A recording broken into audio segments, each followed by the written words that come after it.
and nothing's coming out. You know, it's like the cup is just brimming with my juice, and I feel unsatisfied with the performance.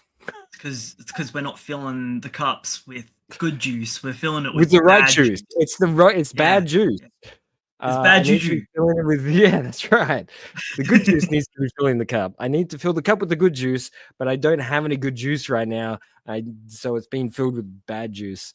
And I've been looking for that good juice for a while, and yeah. I mean, this juice is doing okay, but this is the other problem, right? I'm filling that cup with that juice quite a lot. Yeah. Look, it's a problem. But it's a tomorrow problem. But this is the problem. I keep doing that. I keep going tomorrow problem. And it just, because it's so close and so instant, it's so easy to just go, nah, don't worry. Just worry about it tomorrow. We'll do it tomorrow. And it's just, it never. We're meant to be talking about manga, not you having a therapy session and me realizing that I have a problem as well. We've all got a problem. Hey everybody, welcome back to Read This Way, episode 97 of Manga News, where we talk about manga. I'm sourced already. Good. I forget how hard alcohol hits me, and I don't drink that often, so that doesn't make it any better. I feel you. I feel like it's easy to blame the weather at the moment because, you know, like May melancholies and whatnot, even though we're almost in July. But I feel like it's the May melancholies because we're like smack bang in the middle of winter. It's freezing. The sun's absent. But we're creeping towards the middle of the year as well. And a lot of us are looking back at the first 6 months and going, well, wait a minute, what did I actually do in those first 6 months? And what you find is who does anything in the first 6 months of the year? I'm curious. I would love to see some sort of scientific chart that shows creative people activity in the first 6 months of the year. And I bet you it is it's right down there. And then once they hit July, they're just like and they go back up again. Yep. Oh, better do something. Maybe. Yeah. I've been reading a lot more physical than digital the last week. Yeah. I'm feeling less digital. I feel like I need more physical at the moment. I need that tactile sensation at the moment. Not a song. Maybe. It is, but it's by someone that you wouldn't know because they're like a band that got big on YouTube. Oh, yeah. And YouTube's a very big place. I'm too old for YouTube. The band's called Tupperware Remix Party. I love them already. They're kind of like Canadian Daft Punk, but cool. more internet than Daft Punk, but polite. Yeah, not nice, but polite. There's a difference. Yeah. Oh yes, there's a difference. God, we are so off track already today. Yeah, no, that's all right. Only 3 minutes.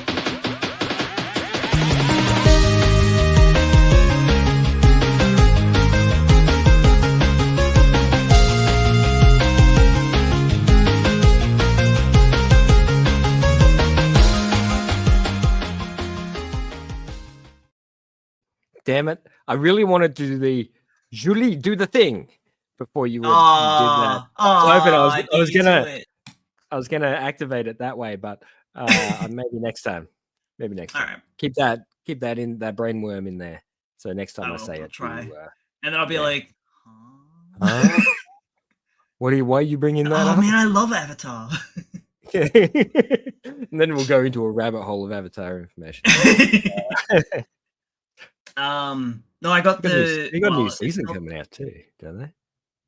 They got a few things coming. They got the in between. They got the Bridge series happening. So and I think they're cooking a new Avatar, like post Korra. Ah, Okay. I think. I could have dreamt. I don't know how that's going to work because didn't she just like break the whole system? I'm sure they'll fix it. I think. Yeah, no. Seven Heavens. Okay. Which just makes me think of like 7 Minutes in Heaven or Seventh Heaven. That's showing my age a little bit in that. Yeah, both of those things. Also, never really that big in Australia. More no, American they're very American, and that's the thing. We referencing like old American TV shows and movies. So, yeah, there's that. You've got some news. Let's do some news. Come on. It's going Earthbender this time around. And I seem to remember there being the series will explore a world shattered by a cataclysm where the Avatar is no longer seen as a savior but as a potential destroyer, which I think is cool. the follow-on from Korra. Nice. Yeah. Sorry, I just yelled at you. What did you just say? I said Urotsu Kotoji. Or the Legend of the Overfiend. Yep, that's exactly what I thought I heard you say. Yeah. No, that's the English title for it. It's the Legend of the Overfiend. I thought it was. And if anybody knows that title, shame on you. I think I watched that when I was 14. Yeah. At a friend's house, and it was just like, what? They were allowed to animate that? What? I'm sorry, excuse me? He's doing what with semen? It's so hard to find the manga for that.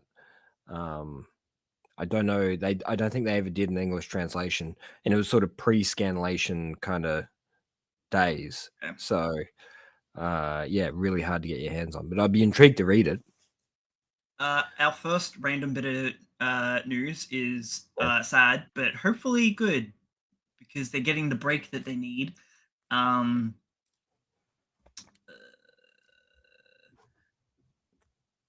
Who's going on hiatus? Kakurubachi. Takaru Hirkazono is unwell due to a sudden illness. So first break. Yeah. Which was this week, wasn't it? So because it didn't drop this week, did it? No, it didn't. No. Yeah, so this is literally news that dropped the day after the podcast last week. Yeah, okay. Yeah, it doesn't surprise me too much for a first-time mangaka pushing as hard as they have been for such a long period of time. Yeah, there's no major surprise there. I'm a little bit concerned for Dandadan as well because those spreads over the past 3 weeks have just been fucking stupid, like absolute stupidity, and I don't know what's going on there. Or whether the dude's still alive, the typhoon and everything. It's just there's so many like big, open, very detailed works. So, Mr. Kagurabachi, get it together. I mean, you're drawing like 2 people on a page. Get over it. No, I'm just staring. I hope he's well and he's not too sick.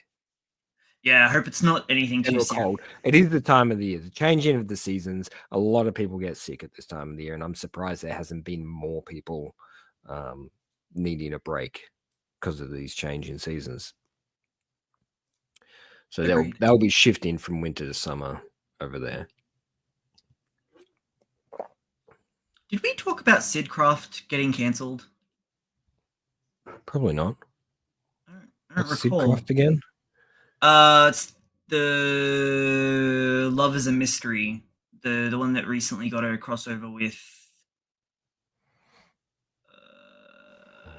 the previous series. I think it was We Never Learn's creator. Oh yeah, no, we did talk about this. We did. Because we Dude, both mine said like a that sieve. neither of us read it. I did attempt to. Like, I've got 2 chapters down. I cannot remember it though. Give me a second. It's releasing its 3rd volume in August and final volume in September, which means we'll probably get it, the 3rd one in September and the last one in October, roughly. Yeah. I don't know. I guess maybe it just didn't hold people's interest. Looks fine. I feel like rom-coms are hard, especially in Jump. They It's have to not have a specific flavor. There's going to be a battle series with love involved. It's not, you know. Dan. Yeah. Dan is a rom-com at Twin its core. Star Exorcist. Is that a rom-com? I haven't actually had a look at it. Yeah, it is. It's a rom-com with a lot of battle element. Love is Overkill. It's still going. Cancellation that Blue Box. We haven't talked about. Star of Beethoven is slated. It's presumably final volumes 2 and 3, but there hasn't been an official cancellation yet. So it's kind of like, it's looming. Yeah. And we're not overly surprised here, right? I don't know if you I dropped it pretty early on. Yeah. We seem to drop the music ones quite early because we did the same thing with Pippi. Dude, I didn't even stop. Yeah. I don't think. Waiting for Sunlight is also wrapping up. It's scheduled to complete in 2 or 3 volumes max. Series is only releasing its first volume August 4th. I reckon that's the English. Okay. All right. Yeah. You think? Maybe. It's hard to tell with like the leaks that we get. No, it's actually Shueisha's. I tell a lie. It's on Shueisha. Okay. Yeah, it's the Japanese. So wow, they really didn't give it many legs to stand on at all. No, it is. Look, I'm always for stuff to keep going and attach to some people and move forwards and get a fandom in motion. I'm happy for anything to do that. Just because I'm not interested in it doesn't mean it's not good. There's a lot of great stuff out there that I just don't read or interact with. One Piece. I mean, the sheer mountain of content that is available. Yeah, it's hard to consume everything. Also, my taste is really weird and obscure. I've been told many a times that I have a type of material an eclectic taste. I like to consume, and it's usually based in the I guess in the realm of chaos. Yeah, seems organized to be where chaos. I sit. Yeah. So mad 100% tickles my fancy. Anything Fujimoto seems to sit pretty well with me. Dan and nearly any of his assistants that's gone on to do other things. Yeah. Except for Tendo, you didn't vibe with Spy Family that much. It was too basic for me. I forgot he did Moonblade Princess too. Yeah. It's basically just kind of like a prequel. When the that manga, his equivalent of the Fujimoto collected short stories and stuff. When that one came through, I was like, oh yeah, he did do all of these other ones that I completely forgot about. Oops. Yeah. There's only so much you can maintain. Speaking of Dan, there is a special, what do they call it again? A Daizukan releasing in August, which is a big character. Like, it's a big picture book. It's like one of those art books that they do. Oh, nice. Which would be really pretty. I hope we get an English release. It would be good because that's going to be a lot of material in there. It literally translates to big picture or illustration reference book. Oh, nice. Yeah. We have got a few of them in like English circulation. There's not a huge amount of them though. So fingers crossed. We can only hope. Due to the popular, I'm really surprised that these companies have not been jumping onto every piece of English translated manga material that they could possibly get their hands on. They're just so slow on the uptake. Well, that's a good segue actually, because we also saw this like not long after the previous podcast that oh man, I only just remembered it now, so I don't have the information right in front of me, but the what do they call it? It's that thing. Words are failing me. They were never there to support you in the first place. Petition's the only thing that I can think of. It's like the thing that they're doing for the cancelled manga to bring them in as anime. Oh, yeah. They've got a big yeah, that I word. know that word. The thing where you do your voting thing. God damn it. Yeah? Petition's the only thing I can think of. Poll? Yeah. Poll? I'm pretty sure it's a poll. And they're running a poll to see what manga people want that was cancelled, transcribed over to anime because of the big ruckus that Black Torch made, even though it's not out yet. They've realized that there's an untapped source of material in place that they can access at their disposal. And the thing is they don't. I know stuff was cancelled, but they still got to look at the numbers. Is it still selling? Are people still buying this? Is there still a fandom in place? They just don't seem to acknowledge that sort of stuff. And I kind of get it because all these corporate bigwigs, these producers, all these people are completely disconnected from anything. It's all about the moolah. It's all about the money. And if it doesn't make money, they don't want to know about it. And it's not a little bit of money. It's got to make a shit ton of money, like a huge amount. So they are, really, really hard line on how they're going to handle this. And this is Red Hood is like, everybody's in. Everybody's like, he's going good right now. He's got the name in the flow. People are really loving his new work. And so they're looking at his name and going, can we make this happen? And I would be intrigued to see if someone else picked this up and produced it. I would like to see a movie of this just as the first part before they go off and do the school stuff, before they get on the train, all the stuff just in his village would be so good. Japanese. Why not? I thought you'd be able There's a PDF attached to it, and show me. I attempted, and then I was like, oh yeah, that is completely in Japanese, and because it's PDF, it's not translating or not doing the auto translate. Bring it up. I'll do a little. Give me. Oh, you got to let me actually stop and look at what's going on. Yeah, I was. Yeah.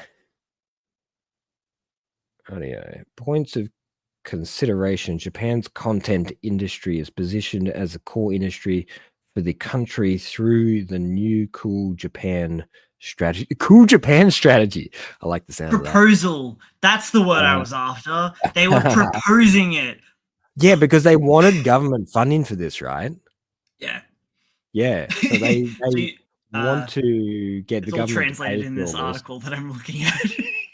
The anime industry in particular has international competitiveness and growth potential, but at the same time, there are many issues at the production site, such as working environment, wages, and labor shortages. In addition, with the exception of few success stories, there are also major business challenges, such as how to expand content to overseas markets and how to monetize it.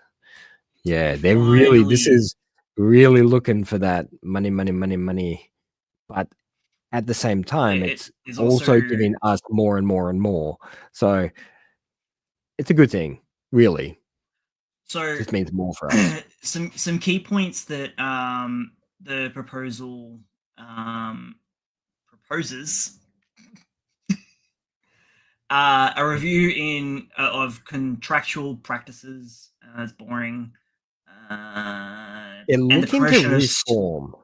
They want to reform surveys the and anime public industry. awareness. So they want a lot more fan communication with the industry, basically, of what they want. Review of unit prices for animators, fairer revenue distribution for freelancers, better pay, digital transformation to manage and improve the efficacy of anime production processes.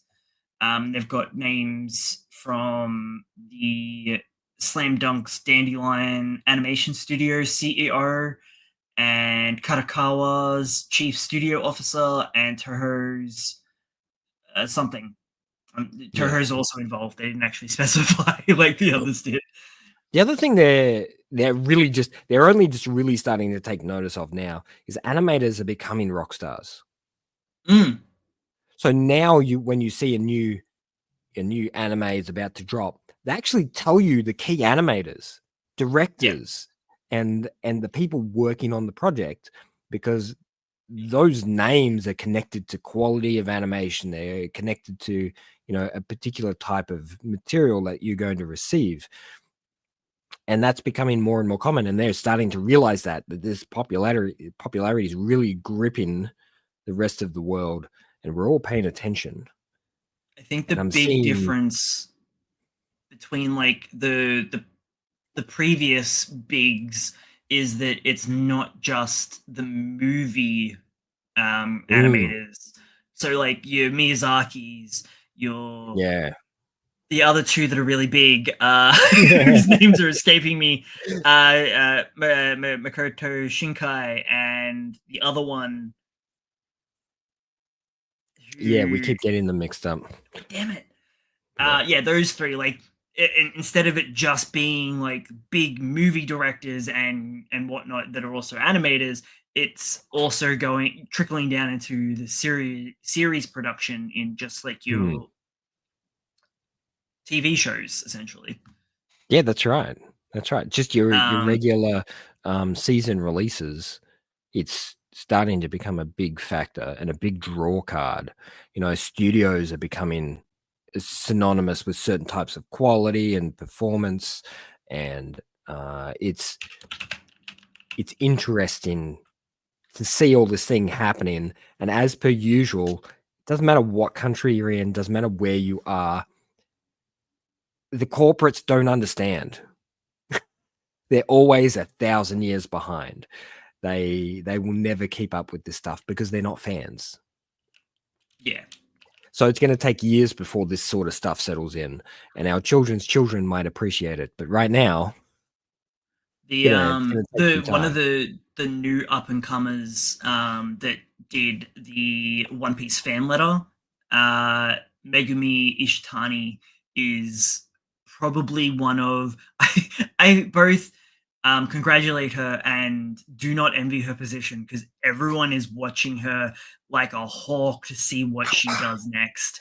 Yeah, like she's probably one of the biggest upcomers that people that are only just kind of recently dipping their toe into Sakuga and things like that are really paying attention to. And it's for One Piece fan letter, and I think they also did it's all One Piece related. I think they did an opening and also some key animations in some of the for those big really episodes. big episodes. Yeah. Yeah. But she hasn't directed anything past that. Yeah. Even saying that, though, One Piece fan letter has gotten critical acclaim. And I still haven't actually gotten around to watching it yet. Me neither. Probably because it's One Piece material. I love it. I love that these people are starting to get the recognition that they deserve. Even if they're not being paid correctly, they're still getting a certain level of recognition. And I hope that it turns around a bit more and starts reflecting back. Some of these people can start asking for more from the company, such as royalties from sales. Yeah. I can't see why they couldn't, because, the movie guys are starting to do that now. Sorry. I think there's a slight delay again, but it's bigger than usual. That kind of ties into the review of the animators' fairer revenue distribution, as well as they're looking for not only governmental support but also legislation for further technological advances, and also to safeguard against AI. No more technological advances. Stop that. Just bring it back to cameras and pencils and paper, so we can along with animator training, and like you said, they're looking at I think they're looking at a two-pronged approach for overseas distribution. So they're looking at one, tapping into the existing market, and two, as anti-piracy, essentially. Supporting training of foreign animators, providing opportunities for them to be matched with Japanese companies. And one of the big pushes is that they believe that producing anime from cancelled manga could prove extremely popular with overseas fans.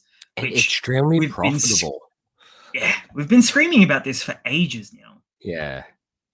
We've discussed quite a lot on this podcast about this repertoire of material that they've been overlooking for so many years, and all these amazing manga and stories that have been forgotten because some producer thought it wouldn't make money. Simple as that. And they're actually talking a lot about, in the article, they're talking a lot about Taite Kubo and the resurgence of the 1,000-year Blood War arc, as kind of being like see, it works. That's not really I know comparison. They really need to do something that hits big. I think the reason that they're bringing it up is because the anime was cancelled. But the manga wasn't. No.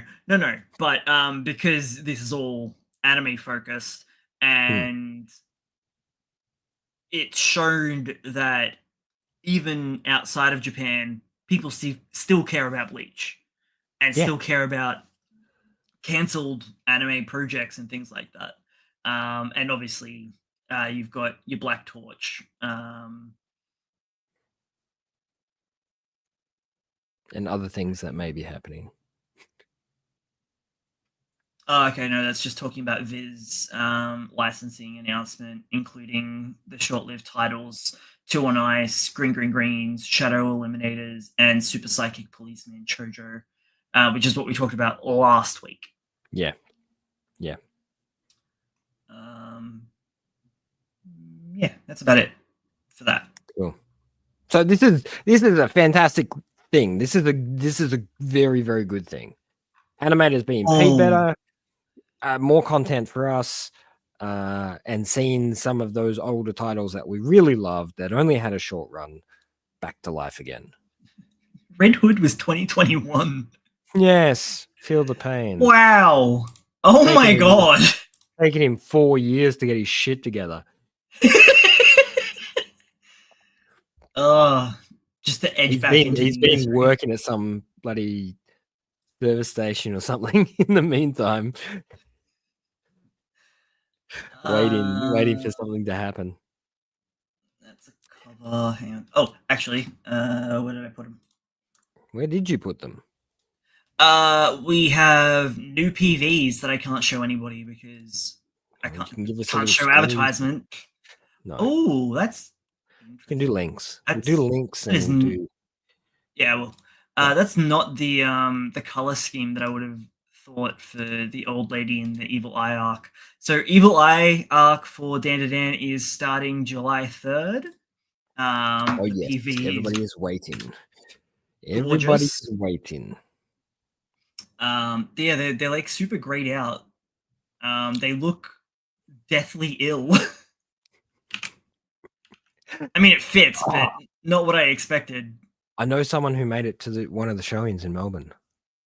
Oh, and it was his first anime. It popped his anime cinema cherry, and he said it was a phenomenal experience. Like there needs to be more of it. We need more big screen anime. We really do. I feel like we really get screwed over a bit here. Time to start a cinema chain. Come on, man. Let's do it. Yeah. I'm also going to start my own bookshop too. Yeah, we do that too. We'll attach it to the cinema chain. Oh, that's a good idea. Yeah. Sell the books that the things are based off. That's right. Demon Slayers. I feel like Demon Slayer must be getting close to the end. The anime. Yeah, it's the Infinity Castle arc. This has to, yeah. But the manga's been finished for ages. Yeah, it has. It's premiering a new trailer next Saturday, but there's the film is scheduled for July 18th. You know what's really disgusting? I have trouble getting past like the first 6 episodes. Why's that? I don't know. It just doesn't hit with me. I don't actually remember what happens. Like plenty happens. There's lots of action. There's a lot of stuff going on. I don't find the characters relatable at all. I think that's what it is. I just don't connect with them.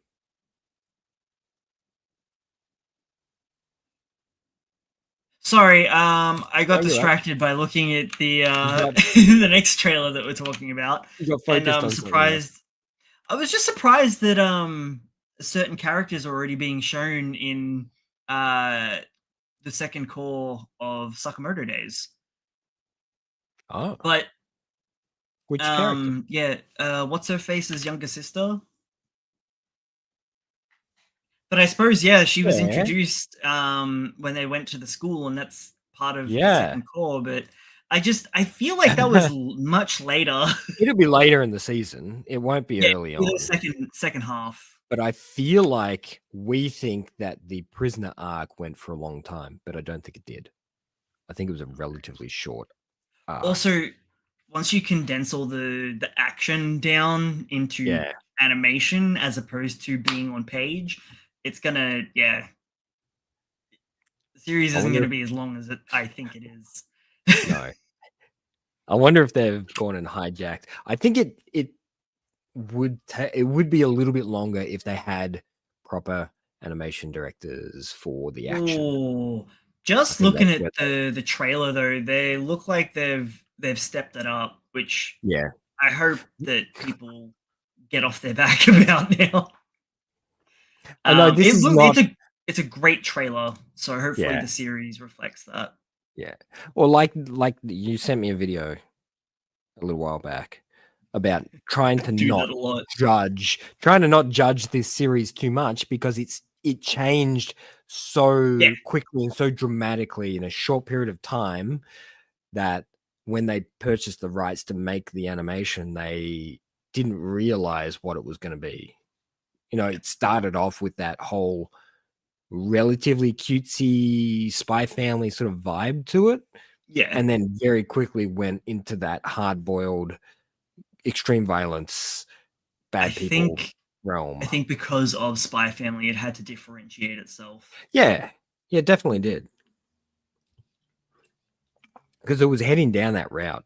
It was heading down that route of everybody sits at the convenience store until something happens, and then they do their little thing, and then they go back to the convenience store again.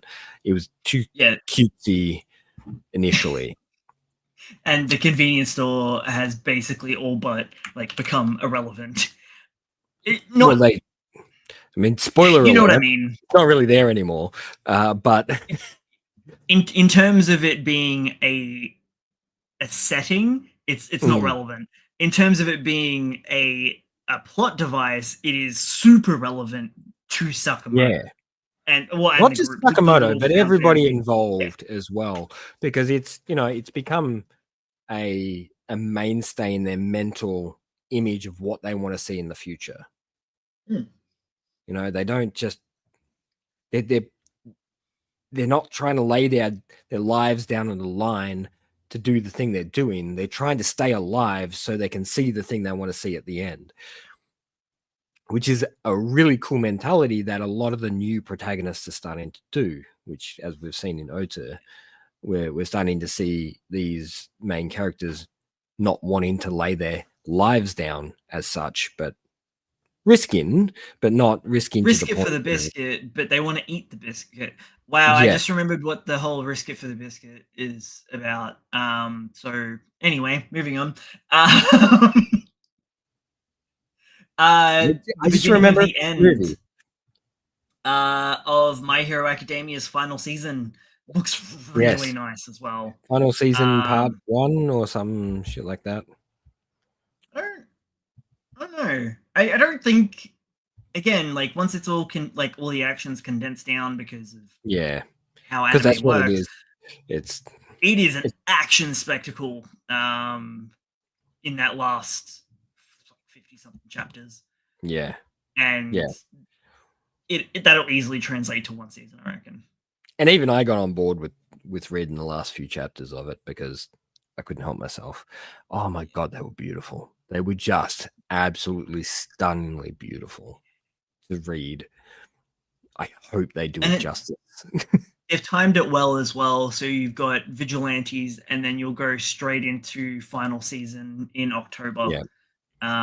So, and then potentially once that's run its course, then you'll jump back into season 2 of Vigilantes, which could be the end of it.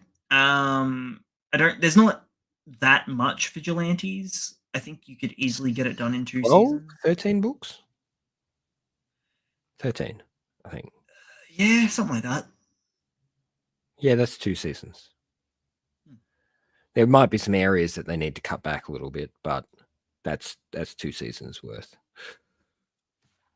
It's not really a cancellation because it was a promotional thing for the upcoming anime. But Hell Teacher Jigoku Sensei Nube will be wrapping up with chapter 7 in Jump Plus. That was not a cancellation, just a wrap up. Yeah.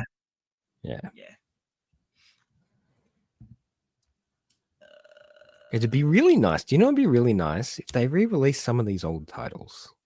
Yeah, make them accessible. Like Siren, give me physical Siren, goddammit!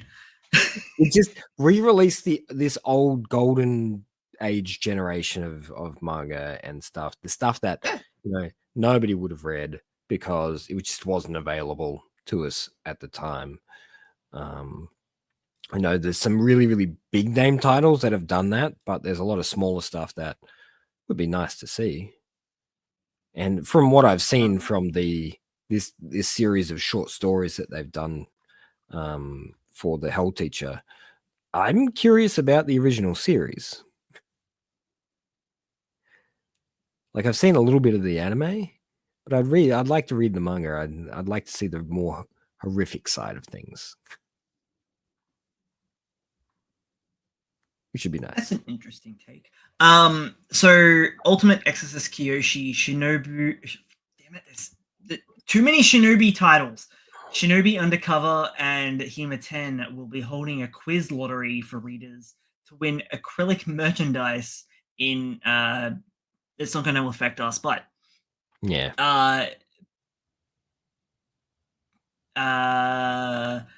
some of acrylic the merchandise.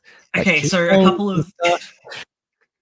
couple of the comments here talking about the Japanese obsession with acrylics needing to be studied, because when they went to the Jump store in Japan, they were disappointed by the amount of the merchandise basically just being acrylic stands, file covers, and towels.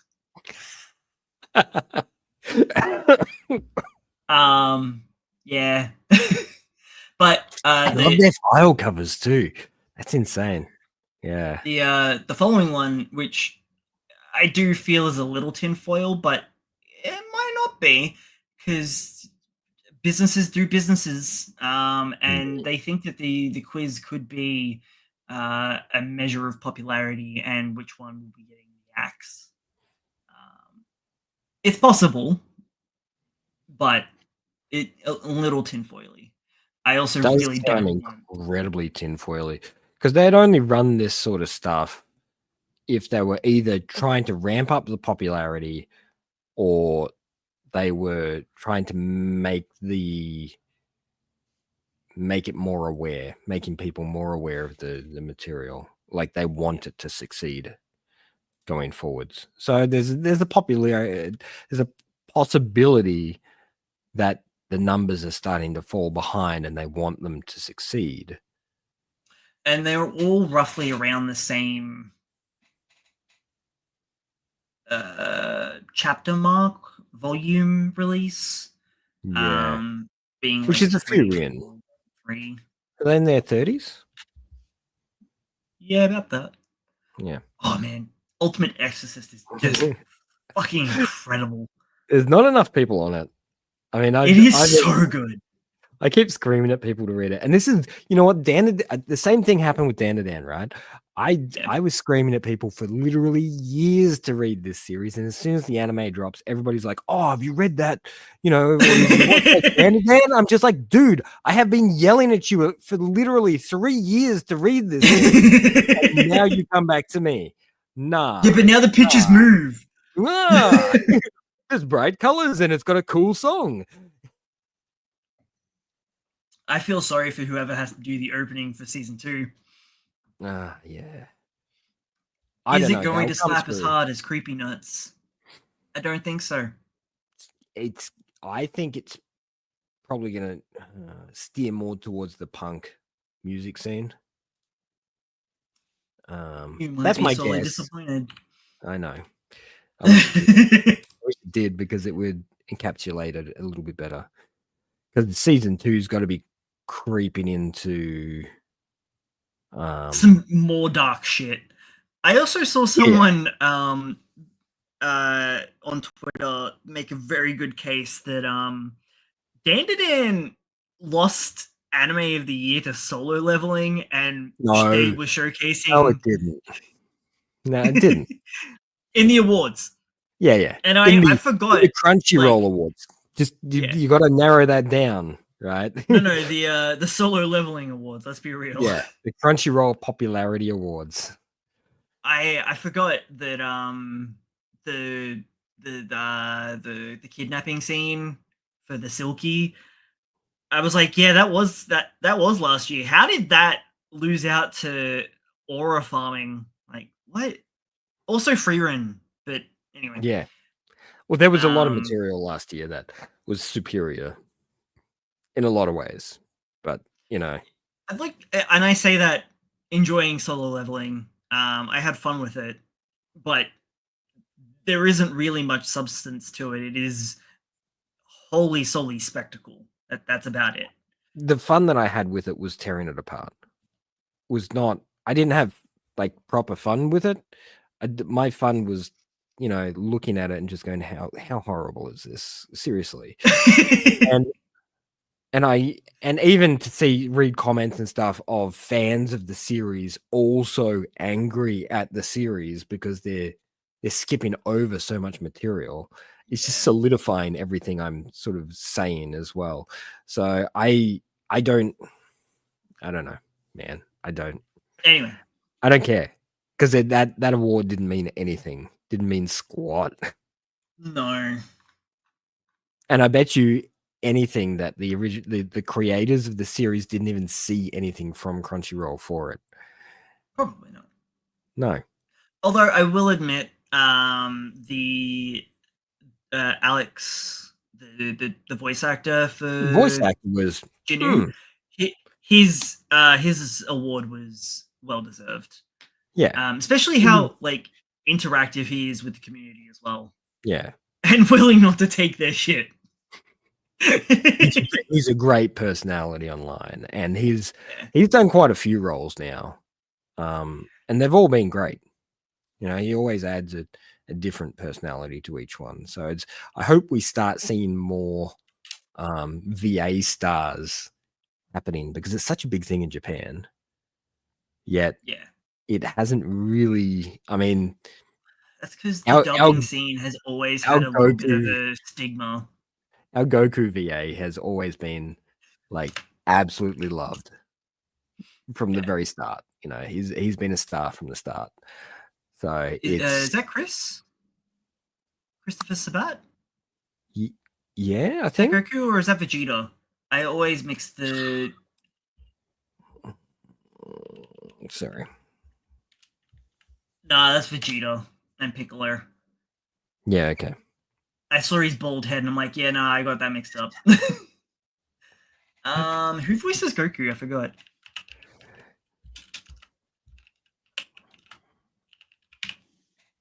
Not the Japanese one.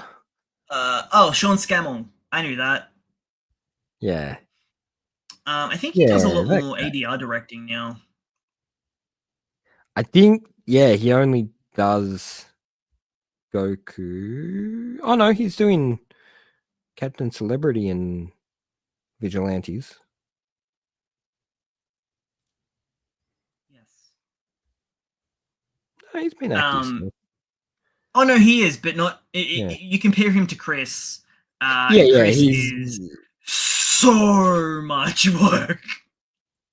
He's a bit older too. You know, you got to. And he was born 68. Sean. So he's 10 years older than I am. How old's Chris? He's. I don't know. I don't have his information on my screen right now. That would explain why he passed out in the voice booth this season. Oh yeah. Yeah. You can't be doing Goku Daimo and be like 55 and not pass out in the booth. Yeah. He's doing well. He's also done not just anime stuff. He's also done Western work and a lot of stuff in games. Yeah. Well, your voice actors get jobs wherever they can, I guess. Yeah.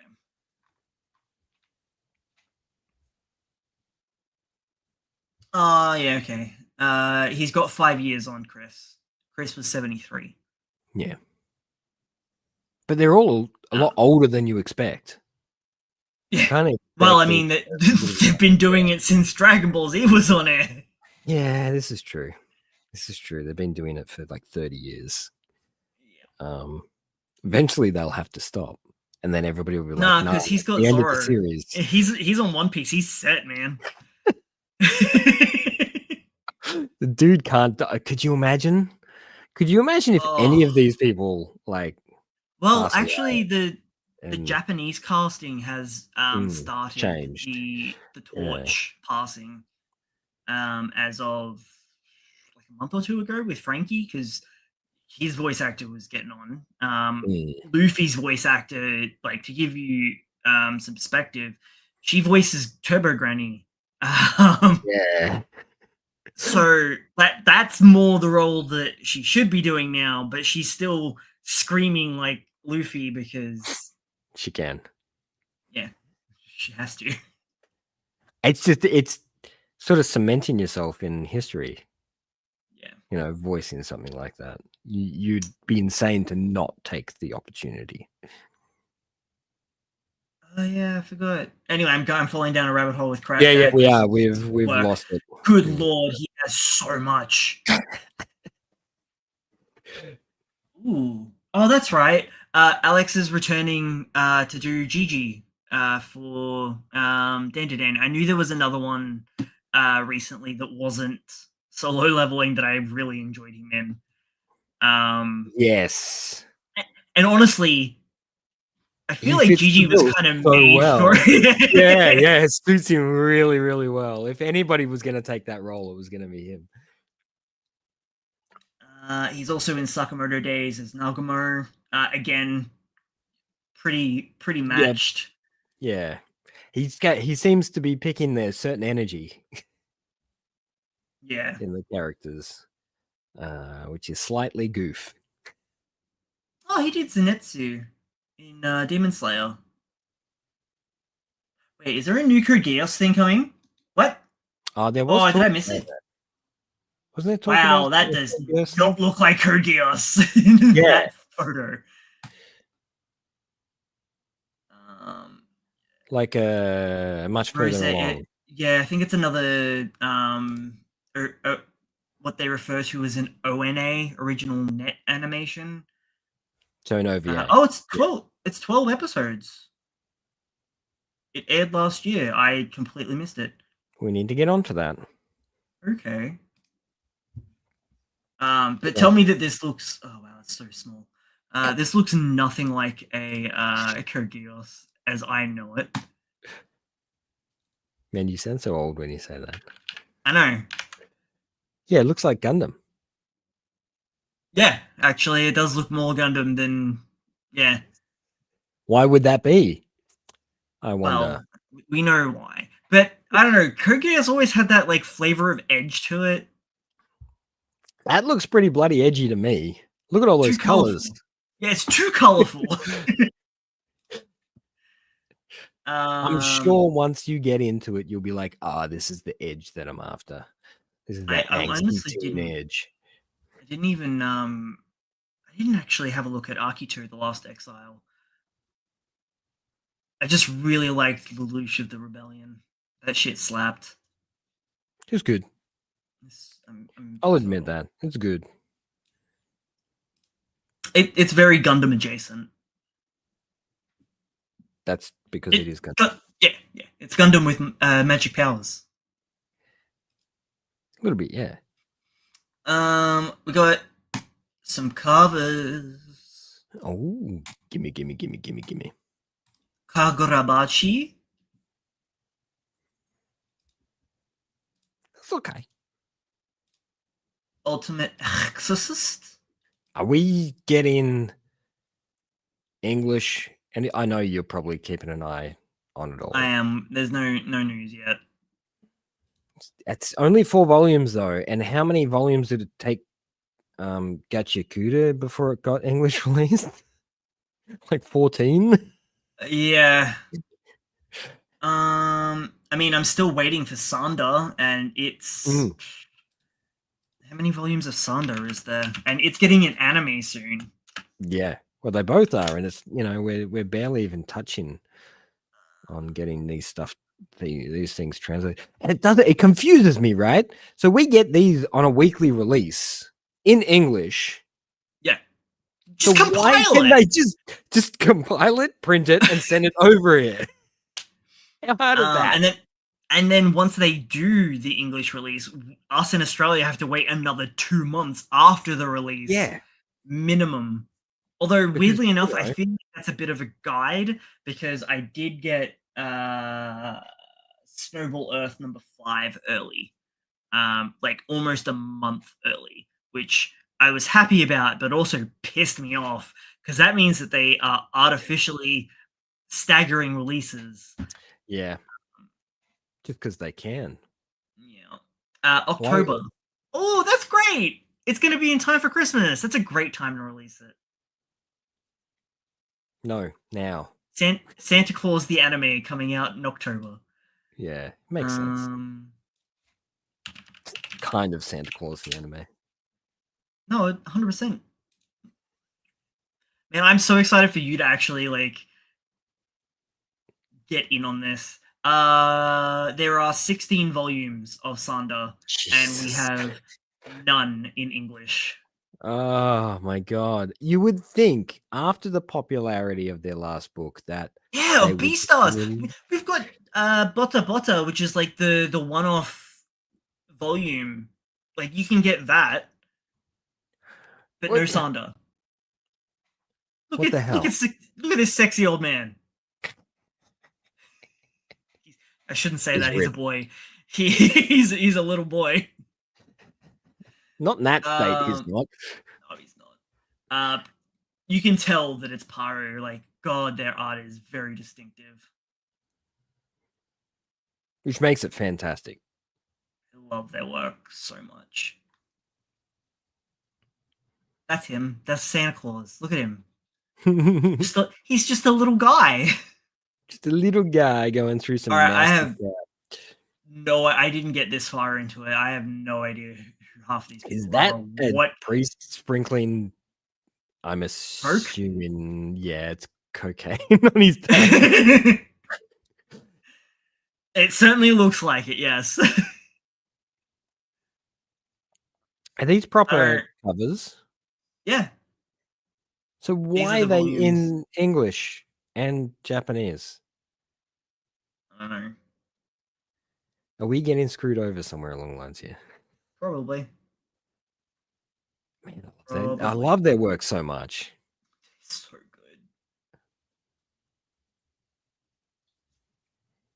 good. So wild and crazy. And the internals are just as good. They just... You can tell, especially with the start of Sander, that they're 100% a furry artist through and through. Yeah. Not so much in the later... Like, there's a point where she definitely, I guess, something clicked.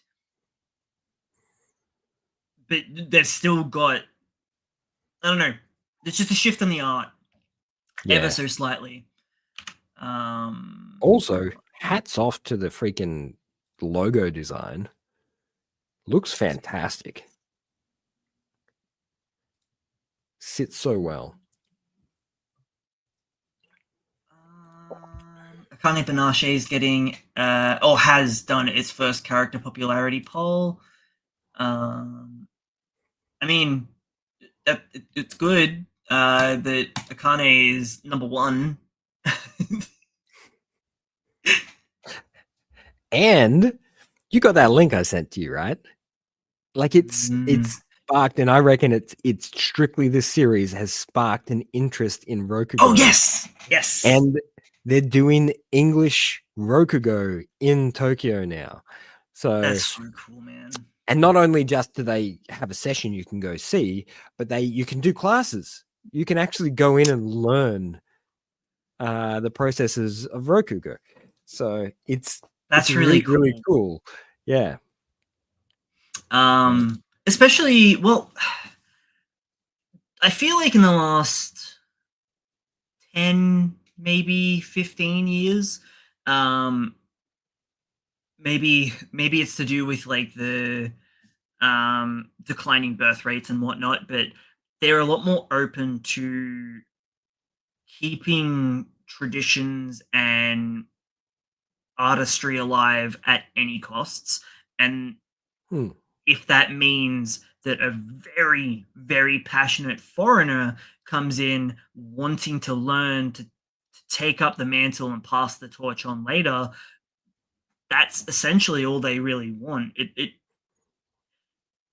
The xenophobia seems to be like it's easing off a bit. Yeah, it is. They're starting to realize.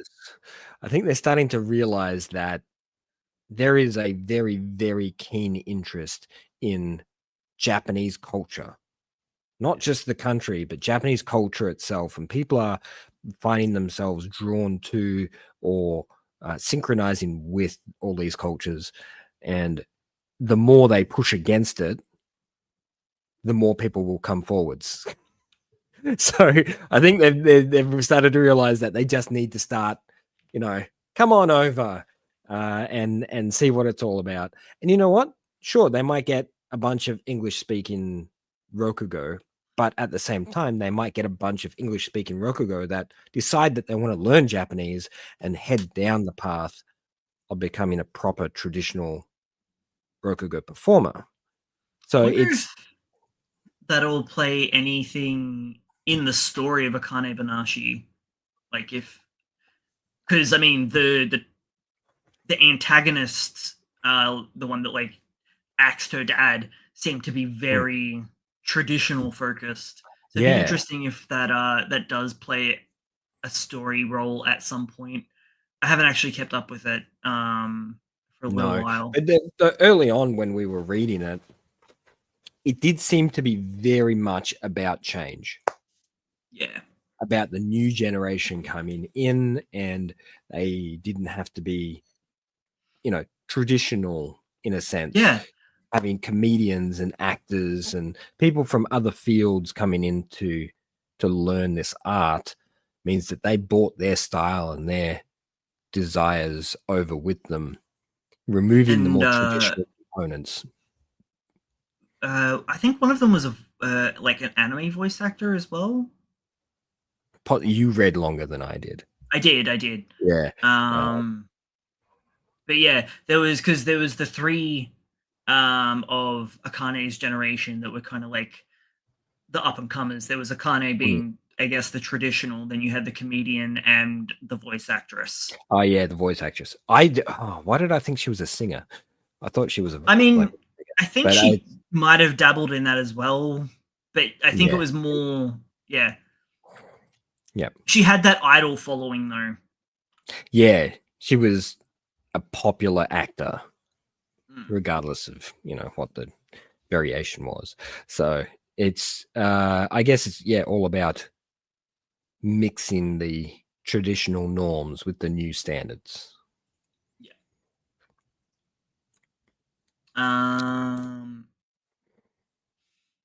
This week's title page. Yeah, we're working backwards because it works better for the segue. Blue. Is that Millie's Exorcist? It is. Lord. I'm pretty sure it is. Maybe I should have looked at it again. Akane Banashi used the character poll. This is the segue. Okay. Did you have a look? I did. I looked. I read about 3 pages and then just started flicking. I almost did the same, but You read? joked to you that I had dysentery. So I was reading and catching up on some stuff while on the toilet. TMI, don't care. I initially didn't really care, and I was like, oh yeah, this is pretty bog standard sport thing. So far, yeah, it's got some really nice like the artwork's beautiful. Yeah. What I did like, which I did see coming, but it was executed pretty well. So the whole premise is 2 twins watching baseball in middle school, I think it is, or maybe even younger, and just get absolutely enamored with the sport and promise each other that they're going to go on to make it big, doing yaku, hitting the balls. And Blondie, yeah, a lot sandier than I expected, actually. Yeah, I look because I don't remember seeing this. And hang on, I'll show you the other one that I've got up. This one, I just assumed his hair was white. So younger brother is right-handed, older brother is left-handed, which I don't know nothing about baseball. I'm not very good at throwing balls. My intentional aim is far worse than my unintentional aim. And I know that sounds you're better at weird. handling them than throwing them. Dude, if I do not intend to like hit someone with the ball, like if I intend the ball to go somewhere, it'll go completely wrong direction. If I just like throw something, I'll like hit you dead between the eyes. If I try to do it though, fucking forget about it. Yeah, no, that's not happening. The amount of times Anyway, I've accidentally hit someone. I did it recently with my partner, and like I shit you not, got it directly between the eyes, and I was just like, I was both really sorry and apologetic, but it was really funny. Impressive. It was impressive. So I'm like trying to apologize, but like I'm in stitches. And that really devalues the apology. Does a bit. But they also weren't that mad because they were kind of impressed. Anyway, So, back to on topic. So we've got two brothers. One's left-handed, one's right-handed. The younger one has more talent. Have I got that right? At throwing right-handed, yes. At throwing the ball. Specifically right-handed. Okay.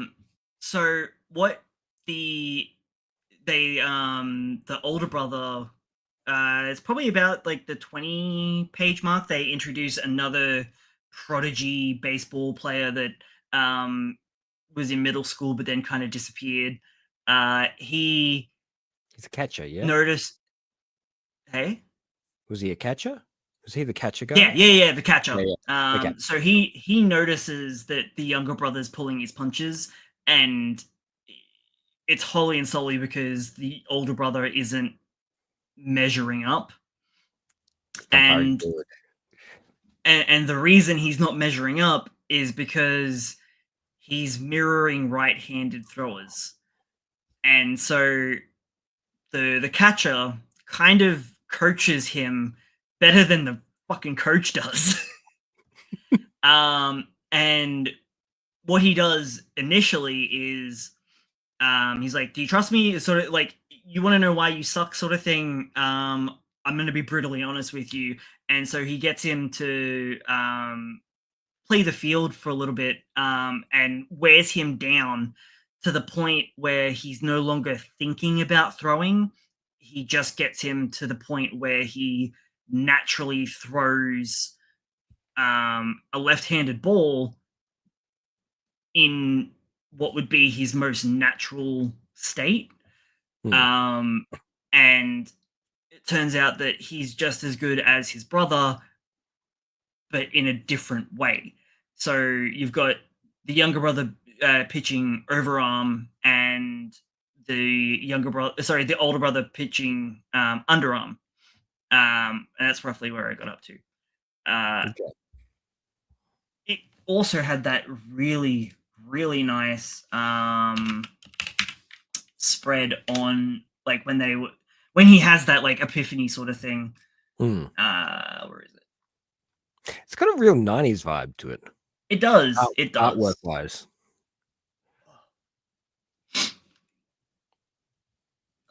Share that because it looks real pretty.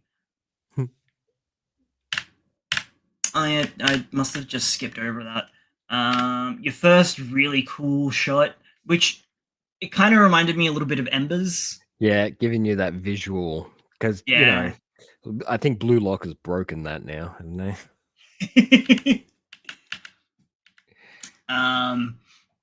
And oh yeah, that's right. So a lot of apparently, according to the manga, a lot of lefties will mirror righties in terms of just everything. Because the vast majority of people are right-handed. That's what all like curriculums and everything is kind of based off, is us being right-handed. And so because he was trying to mirror everything that his brother was doing, it was making him fall short. This is when the brother goes all out for the first time, and I thought that was really cool. Little Got a different art energy to it. explosion. Yeah. Where is he? That's the first little bit where he after he's worn him out. Yeah. Oh yeah. So they're almost about to lose this game, right? And the big bros are like, "Nah, put me out on the field, coach. I got this." And they're all like, "Are you sure about that?" How about no? And then he does this cool pitch, which is the kind of the image we saw from the but even more refined, and yeah, I'm sure there's a term for it, but like all I know is like the anime equivalent, like the sakuga of this like shot. Just everything about it is just on point. And that was kind of like the turning point of the chapter. They fully break down. They go a little a little bit of senku from Dr. Stone, talking about anatomy and everything, and how your organs and stuff are all like essentially lopsided, and right hand pitchers use that off tilter weight to affect their pitches. So a lot, like it gets really technical there for a bit, which I guess you kind of want that, I guess, in if you're into baseball, yes. If you're into baseball, yeah. It's a wild looking image. It is. I really like the depiction of motion though, and like the warping of the limbs. It looks really cool. And that's about as far as I got into it. Which is almost the chapter. There's not much left. Do we have any other cool shots? Ooh, maybe. Quite a few. They've really gone in with this chapter. Yeah. They're going hard. So this is like the setup essentially for everything, and getting the brothers on the same level. And I do feel like these three characters are going to be the core cast, at least in the beginning, until we get like more like Embers, until we get more of the team assembled. Yeah, I don't know where this is headed. Yeah. For me, the draw card with Embers was the personality, the delinquent component. This doesn't seem to have that. This seems to be a pretty straight down the line sports series. Yeah. Very reminiscent of pretty much everything floating around at the moment. Slam Dunky. Yeah. It was interesting. I learned some things. I don't know if I'll continue it, but I will keep an eye on it because some of the art was really fucking nice. I'll have a flick through just to have a look. As I do with some series, I'll just drop in and see what the hell the art's going along. Which is, it's something I really enjoy because I like seeing progress. I like seeing change. I like seeing how these artists are sort of pushing along and getting better and refining their work. So I don't mind going in and not reading. They also did a PV animated manga advertisement thing for it as well. Okay. That's it for news. Do we want to talk about the other new series that I assume you had a look at? The Class of Brains. Oh, yes. That would weird. be in reference to my my title there. I'm just I assumed. It's scratching an itch. I found it really interesting. Everything felt off. Like the whole story felt off from the get-go, and I like that. I like that there was that something that was happening, and you knew there was something happening, but everything looked so normal. And I love the fact that instead of just going hello, they go hello. Yeah, that's their way. But I feel like that was a thing between maybe just those two characters, but then the teacher does it later on. Yeah. Everything about it is just really uncanny. Even down to like the art choices in certain spots where it feels very generic in moments. Yes, that's because they've done a certain thing, and we can quickly chat about that because I have a feeling I know what's happened there, and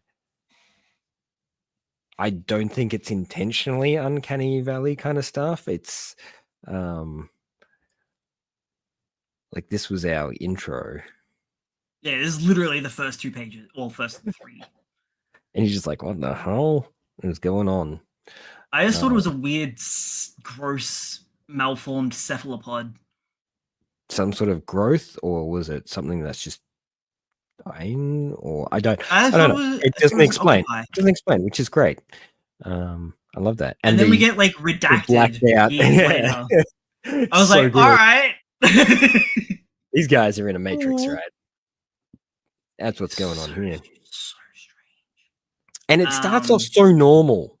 Like everything is just normal high schooler waking up.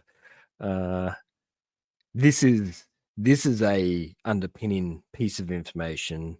You know, the whole wars around the world kind of, you know, Earth is in turmoil. Humans are turning on humans, that kind of undertone to it. And I have a feeling that... No, you go. I was just going to say it also touches on, like, in this in particular, the disassociative nature of the bombardment of tragedy news. Like this, you're exposed to so much of it in the information age. Because I remember probably being late high school, so like the internet was pretty solidified to kind of what it is at the moment, and just being completely desensitized to the amount of atrocities and death and tragedies and whatnot, and just kind of having that same reaction of, oh, that sucks.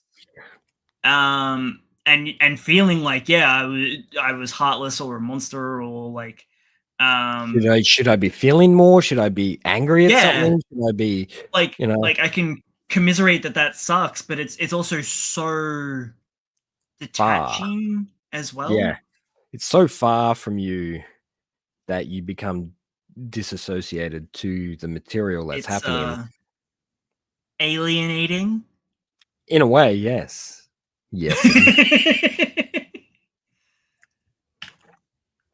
I think there's a lot to read into in this first part. Yeah. Also, there's definitely like something important about the scar, right? Yeah. Okay, so the first things I want to just quickly point out that the rigidity and the stiffness in the artwork is because they're using 3D models in the background. And they're actually using 3D models for a lot of the poses as well. So they are coming off stiff. Right. That's just how they look when you trace around 3D models. Is that what it is? I knew there was something that, because they might not out to me. They might not feel comfortable with drawing from scratch. They need that support there to actually get them to do what they do. They could be an absolutely phenomenal writer, and I think they are. I think that they clearly understand. Oh, okay. This so the writer Paradox Ghostwriter. That would explain why the writing's so good. Did they mention actually? No, no, it doesn't. No, it doesn't. That's interesting. Well, we haven't gotten technically to the title page, if there is one. Oh yeah, true. That's like halfway through the first chapter. I like the asterisks on this page. Yeah, I was like, really okay, but I then I like detached myself. I was like, all right, Okay, some that's of us take. not aware. That's the word take. Because I saw it, I was like, oh yeah, take. Yeah, and then was like, what's the asterisk for? Ah, all right. I read and then I saw take, but then my brain's like, no, that doesn't feel right. So I read the rest of the sentence with the take still in my brain. Then I went back and went, oh, take. It just took that sentence for me to work it out. But it was, yeah. I can understand why they put that in there. Actually, I think it might just be the one person. So yeah, maybe they are. This is their first full venture. I think Time Paradox Ghost Rider was a joint. I think that was a duo because the artwork in that was actually quite nice. Yeah, it was. Yeah, so this is just Kenji Ichima doing everything this time. Nice. Which is probably why it feels a little bit more stiff compared to Ghost Rider. But at the same time, that stiffness, that rigidity, and that weird vibe the artwork's giving off is actually contributing to the story. And actually, I don't know whether it's intentional or not, but it makes things feel vacant. It makes them feel empty with everything that's happening. It's not all the time either. No. I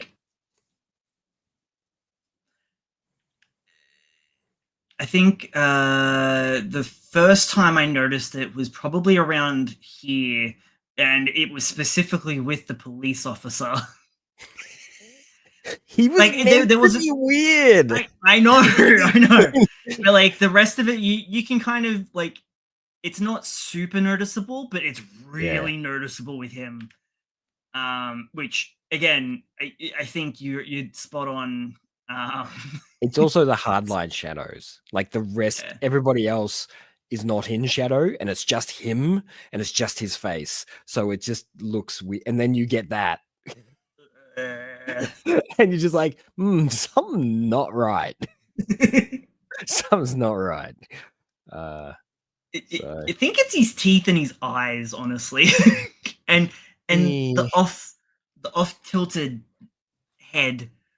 It's like, I don't know. Yeah, it's weird. But it's good weird.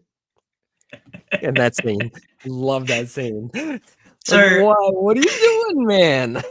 I screen capped this bit specifically, him just ticking on the car, and sent it to you, and was just like, this will be enough. This will be enough to get him to be like, I need to read this. Need to what is going on? And the shoulder on that middle panel is where it's really obvious where it's 3D.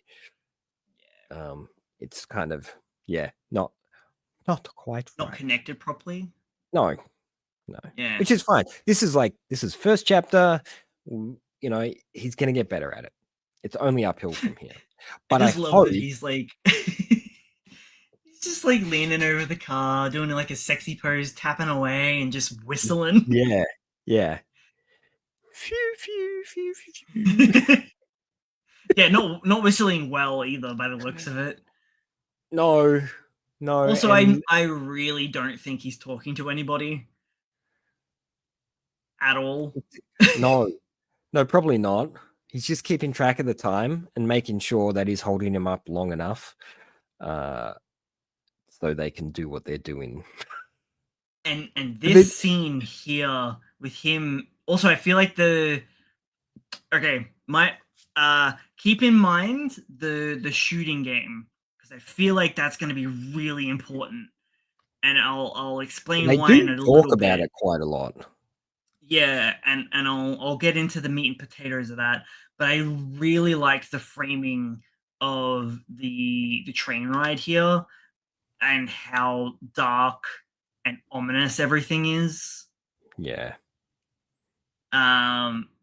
Followed up with the, oh, I'm really worried about going back into class late because everyone's gonna make fun of me and the teacher's gonna be mad. Followed up by the immediate drop of this. Like, it is such a hard cut. It's like, oh, by the way, you're in a manga. And it's got the exact same lighting that everything had on the train as well. Yeah. Really There is a cool. sense of consistency to it that is weird and uncomfortable, but great. Also, Man, I this love the shot teacher. I love the is teacher. just so impactful, and you can tell that they've really taken the time and care where it's needed. Yeah. It looks, the composition is correct. It looks nice. Even this And that shot shot here. too. Yeah.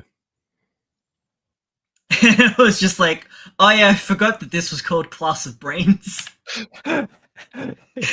Forget about it. I just completely forgot. It hit me so hard. I was like, what the fuck is going on here? So, the meat and potatoes that I was talking about, I have a feeling that these brains are going to be potentially piloting Drones or robot soldiers, something along the lines of that. They're essentially going to be using the brains of these people as computers, operating systems, that along that line. But honestly, I've got no idea where this series is going. Well, yes, but that would imply that they're waging a war. But who's waging that war is the question, which they do give us a slight little bit of insight into in the next few pages. I honestly, when I was reading it, I thought that was him going back out of the classroom and just slamming the door shut. It's him trying to. He's just like, oh, I must be in the wrong classroom, and turns around. I'm out. Nope. That would be great if he did do that. And then just walked away. Be comedic gold. Everything about it is so unsettling. Yeah. And yeah, everyone from the beginning, the girl that greeted him and his friend, they're all brains now. But I'm wondering with his forehead scar if he's already been brainified before. And that's maybe why he was kept Maybe? late. So Maybe he's not human.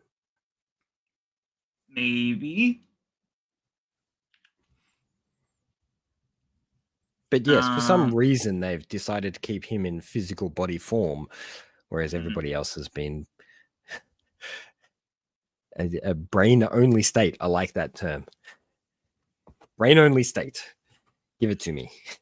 It's giving me like Futurama vibes. Yeah. But not in a funny way. In a weird horror kind of way. There's our title page. Yeah. Halfway through the first chapter.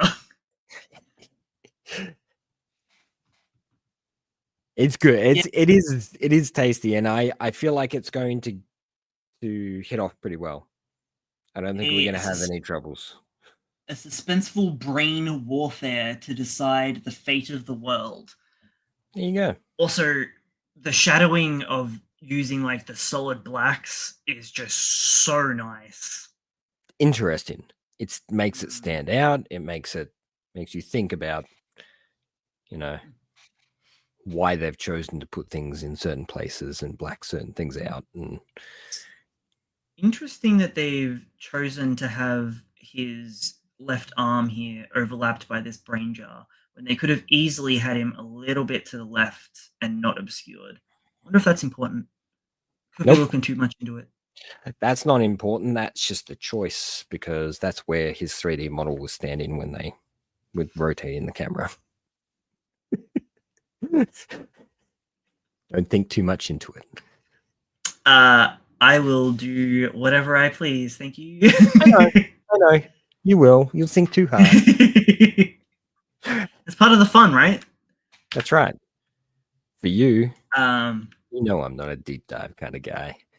I try to listen to the music. Yeah.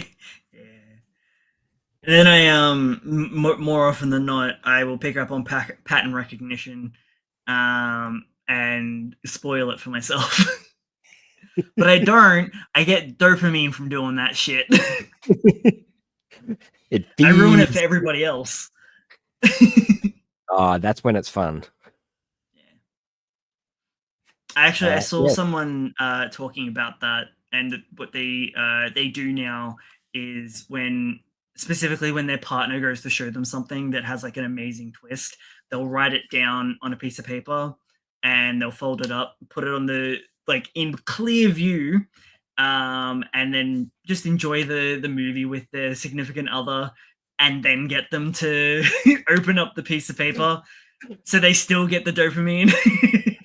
So they're just like, oh, by the way, I knew this all along. I called it within the first 5 minutes. Yes. But you weren't expecting this. Aliens. I mean, I kind of was. Yeah, I know. There was an alien at the start. And if it was going to be anything, you know. Also, I'm assuming the A is for Alien Sensei. I'm just assuming that there's going to be B Sensei and C Sensei and D Sensei somewhere down the track. My current favorite character. Oh yeah, they go into the whole what exactly Sensei means, and yeah, that was a little interesting. Directly into also that's interesting lettering. They did that wrong, but anyway, I will not bore you with that. Is that hurting you? Only very slightly. It's just weird that it's black. It's usually just weird that they added it at all, because they quite often don't add any, like that bottom left-hand corner, they don't add any at all. It's just odd choice. Because it's obvious who's talking. Yeah. It's like the ones in Otia, which we can have a look at later if you like. Those should also hurt you. So once I point them out, it's gonna hurt you. Where is it? Where is he? My favorite character. Yes. Chicken Sensei. Chicken Sensei. I love that he takes a huge deep breath before he starts talking. Oh, I didn't even notice he gripped him. That's why. That's a good touch. I like it. Also, something about the way Chicken Sensei is drawn here in this panel specifically. Really it took me a little while for my eyes to focus on it correctly and go, oh, that's the shape. Is it the fact that his inside his mouth is scratched out?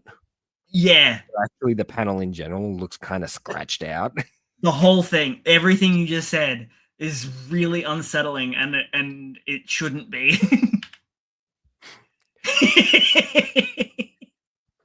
I was really, really hoping that that's all he was going to say.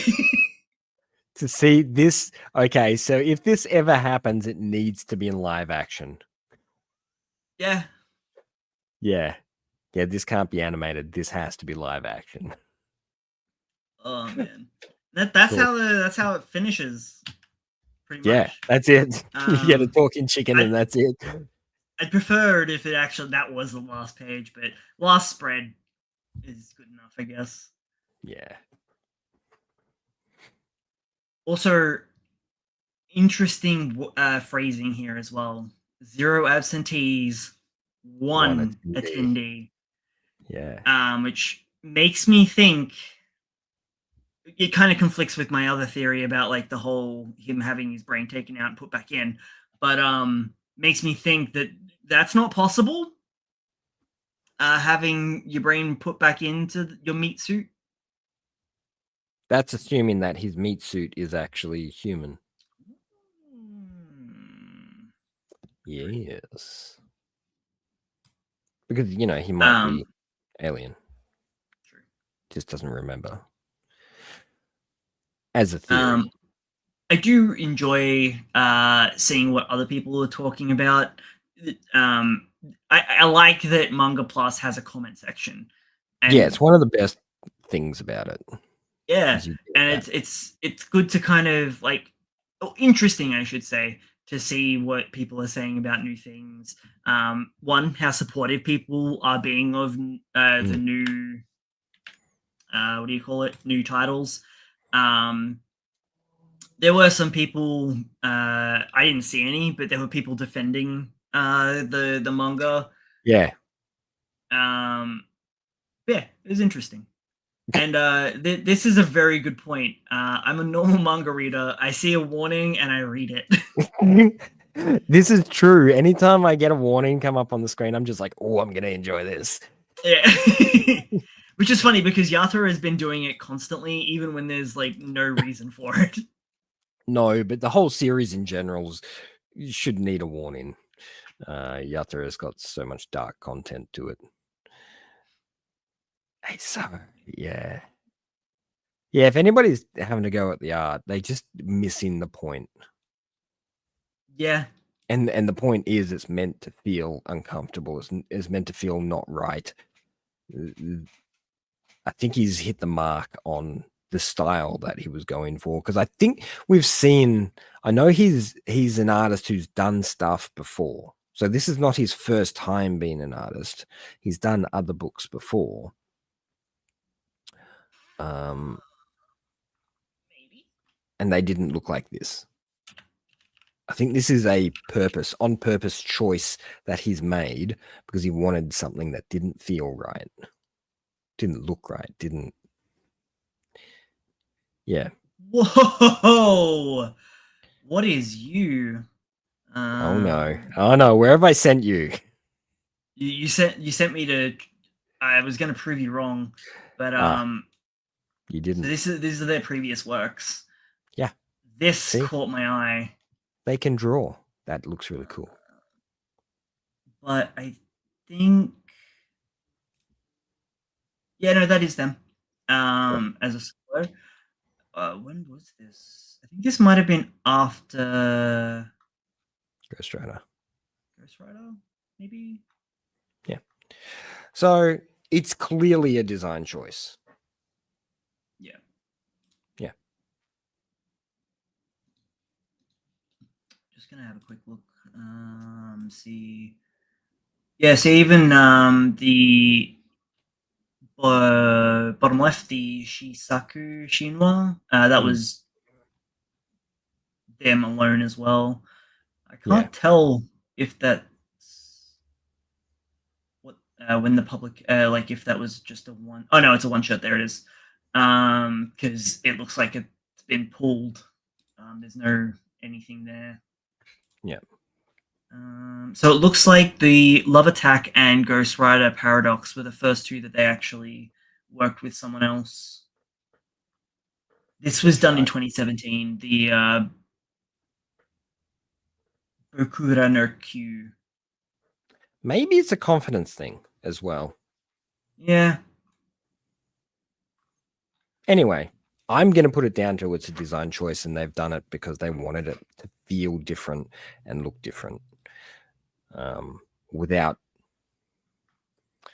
because at the same time, like you could do work that's similar to like Mad and make it feel a little bit weird and a little bit Fujimoto in its kind of taste and flavor, but I don't think it would have suited the story all that well. I like this weirdness. I mean, you look at this and it's clear that they've got This was 10 years some ago. skills going on. Yeah. When did I say this was? Say 2017. Yeah. 10. 8 years ago. So so they've only gotten better and smarter and more decisive about what they're doing. So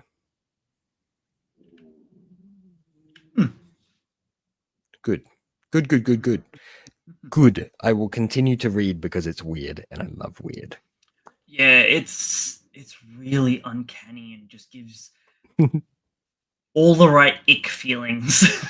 I hope it continues to be mysterious and doesn't explain too much and just sort of leads you along with little stuff in the background, just enough to keep people thinking and guessing like yourself. Yeah. Otherwise, this week's been pretty wild. Like, we've had a pretty serious amount of action, I guess, this week. Oh yeah, Chainsaw Man's on another break, by the way. I assumed. The break devil was the comments section talking about. Oh, my bad. Oh, I don't know how I managed to do that, but I headbutted my mic with like the back of my head. Oh, I just looked at my name.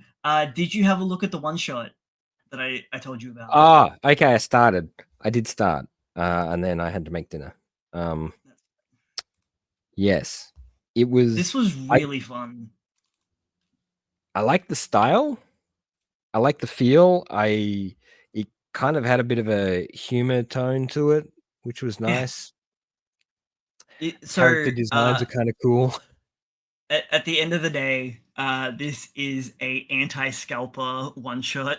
Yeah, that's what the vibe was initially. The whole thing, tackling scalpers on model kits. Or just in general, like they do it for Lego, they do it for, trading card games and all this sort of stuff. The amount of times I've seen videos for kids. Yeah, this is right. The amount of times I've seen these 40-year-old guys filling their trolleys full of game cards, like TCG cards, while you've got 10-year-olds watching them do it. Like, it sucks. These people suck. They really do. It usually also, like, gaming consoles is another big one. And I always hope that they just get stuck with all that stock and that they can't move it. That's the other thing. It's always a risk, isn't it? Which is why they're always chasing the big hit. It's like gambling. So in this one in particular, he's a private investigator. He's been hired by a Yakuza family to track down their merchandise that got stolen. Turns out the merchandise is model kits that they themselves were scalping, but a rival Yakuza family tried to muscle their way in. And that's kind of the premise. but they're not playing the insurance agency. Well, that comes into it.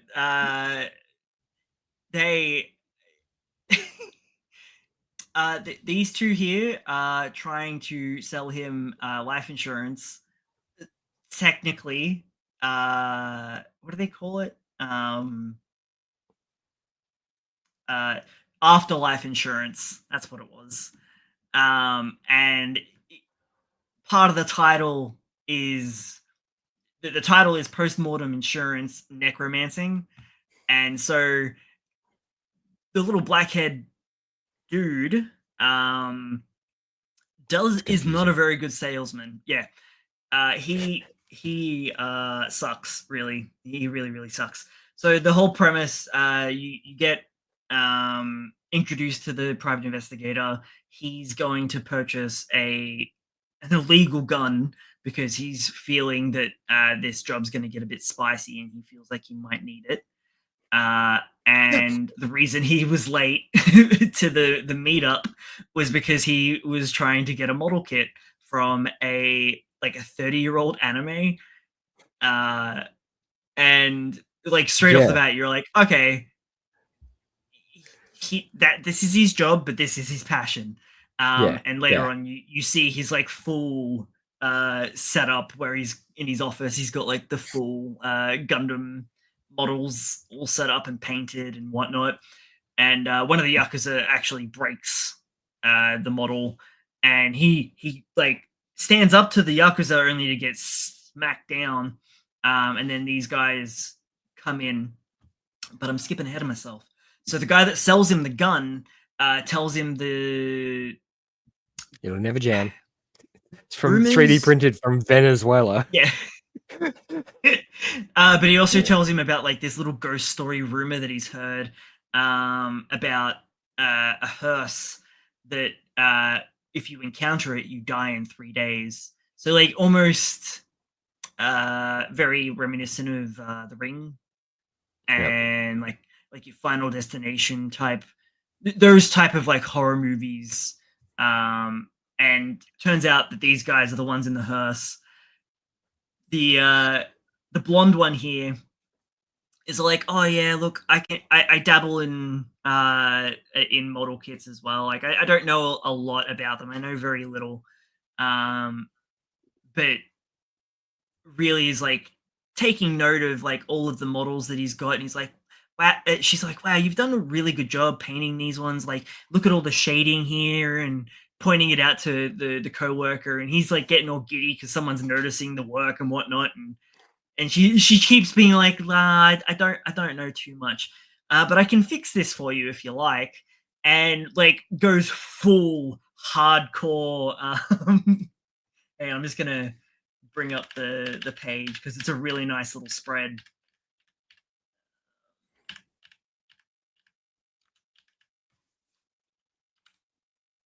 So she's like, yeah, just a little bit. Oh, whoops, just a little bit. And then full on like brings out this gear with like full little, like, we're gonna clip off the damaged bit here, shave off the frayed edges, drill in a hole in the cross section, put in a metal pin for reinforcement, and he's just like, just a little bit, huh? And match the paint. And it turns out that what she does for the business is she is the embalmer. all of her skills with the figurine really cross-reference to the life insurance or afterlife insurance that they're selling. Basically, if one, he actually read the flyer, and two, believed them, and three, the salesman was actually good at their job, you would find out quite early on that they're selling the opportunity after you die to be resurrected as the undead as multiple variations, whether it be zombie, vampire, werewolf, golem, all of the like these supernatural entities, and you basically live indefinitely while paying off your debt, essentially. So the amount of money that they ask is basically like an insane lump sum, or everything that you currently have. Go for it. I'm not going to use it when I die. Yeah. And you literally have like 3 days to decide, essentially. Nice. Interesting. Honestly, idea. I could see this becoming like a little gag, a gag series where we just follow him in his undead life, solving both regular cases, and they make reference to the underworld, not the underworld, sorry, the dark web type things. Like that side of it. It could also benefit from short arc series similar to like Marriage Toxin, and just have the two of them, you know, making contracts with people and doing like little mini arcs that cover like 4 or 5 chapters of just one particular person then carries on to the next person, giving you different experiences, therefore giving you a whole roster of all these creatures that are, of course, eventually come back and bite them in the ass. So you've got the zombie is the cheapest option. You got ghost, werewolf, centaur, vampire, mummy, jiangshi, oni demon, golem, cicada man, dragonborn, and minotaur being the most expensive for some reason. Why is Cicada Man so expensive? I don't know. I mean, not saying I wouldn't go Cicada Man. Just saying it's oddly expensive.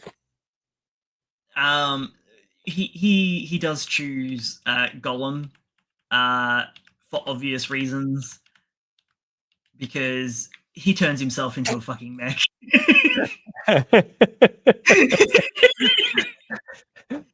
Just to go get the revenge on the the ones that shot him, and two, the Yakuza families that are scalpers. Yes. The villains that we made along the way. That's right. So like it was really fun little one shot. The amount of thought that was kind of that went into it as well, like the fact that he has to earn back all this money. He doesn't have to eat anymore, so that's something that he doesn't need to worry about. However, he does need to worry about spiritual energy, which his body needs before it will rot. So if he defaults on his loan, then the necromancer stops giving him spirit energy and he will start to rot. Oh, that is cheeky. It's in the fine print. And all the missiles that he fired are all also spirit energy based as well, so he just racks up more debt. It was really good. I had a lot of fun with it. Yeah. Good. I kind of hope that something comes of it. I don't expect it to because it's one of the little one shots, but it was a nice little series, and I hope to see a few series start from one shot. True. You know, little series like Naruto or One Piece or there's been a lot of series starting from one shot. Even Chainsaw Man to some extent. Yeah. Yeah, because that reoccurring character he has. Yeah, true. Yeah. I mean, most of like part 2 is like recycled one shot stuff. Yeah. Like all the stuff with Naruto. Be very interested to see what this duo does in the future. Yeah. Hopefully something soon. Oh, no, that's not. Okay. I quickly Googled who one of them was. And this fantastic gentleman in his late 50s came up. It's not the same dude, but tell me he's not amazing. He's just driven. He's a music composer. Yeah. Look at this man. What's with the little illustrations under him, though? I don't know. It's the same dude. Yeah. Okay. I think he is a member of Kashiwa Nips and King Cream Soda. I don't know if I want to hear that, but we'll probably listen to it a little bit later. Oh wow! You know what? Before you dive down another hole, go. I was just gonna see if they'd done anything else, but continue. What were you gonna do? Well, you can keep searching. I was just gonna say that we're hitting close to that 2 hour mark. We are. I have been keeping an eye on it. Excellent. I just thought I would give you a heads up before you start diving too far in. So one of the people that worked on Postmortem Insurance goes by Machinery Tomoko. As long as they don't have a little sister Okay. Twitter account. It could actually be that gentleman that we saw before, because Machinery Tomoko is also a musical artist.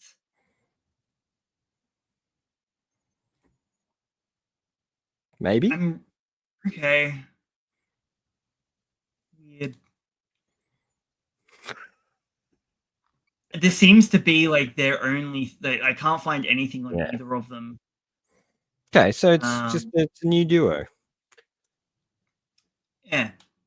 They and just I wonder happen if to have the same name as a music producer. well, I wonder if it might be like they both are going as like that's their aliases, and they've just chose like people that they really liked. That'd be interesting. It would be a choice. No, that's definitely the musician. No, the second one, the machinery one. Okay.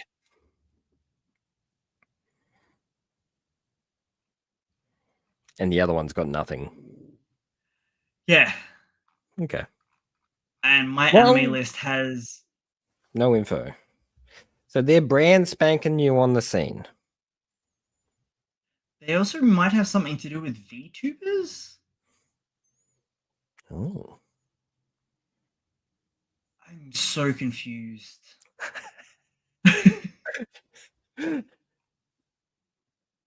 Yeah, so okay, Machinery Tomoko is a VTuber. I'll show you what okay. This is literally the website that is linked on my anime lists. Tell me that is not confusing as hell, and you just keep scrolling, and it's just these two dudes. Is it just like? So you go to content, and there is the YouTube link on my anime list as well. I am perplexed. So like the artwork's similar. Yeah. I've got no words.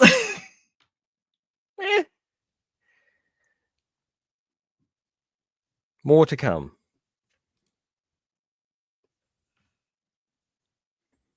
Oh, what'd it be?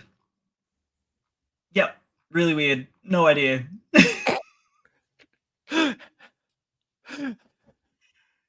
Looks weird.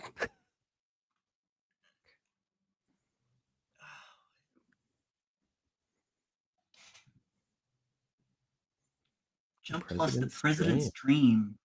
That looks almost like the same character. They also did another one shot, Dragon's Driver's License.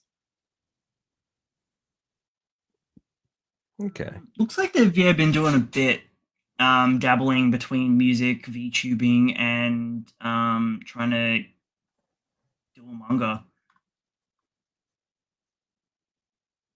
Yeah.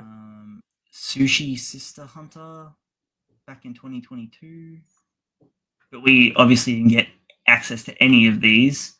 No. It's just interesting that Manga Dex doesn't actually have any reference to them. Yeah.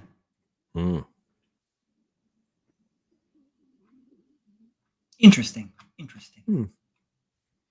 Curious and curiouser. Bit more of a deep dive. We'll have to look into this.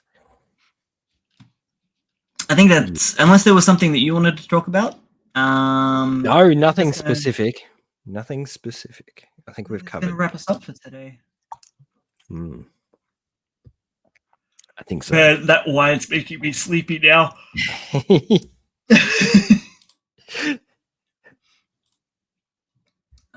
Yeah. Well, this is good. There's some new materials, some new interesting things happening. I like it. This is Mozza's website. They've had a rookie award for one of their previous works.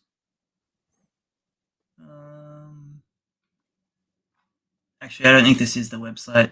I think this is just their previous works, but they did have get one of them got the rookie award.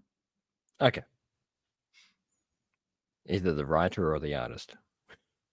Well, it looks like they might be work together. Yeah, I don't know.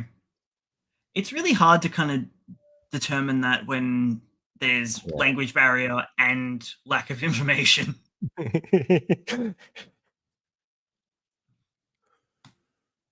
Alrighty. We shall see you next week. Dude, I didn't talk about Metaphor Refantasio this week. We'll talk about it. I still haven't finished the goddamn game. When you finish so it.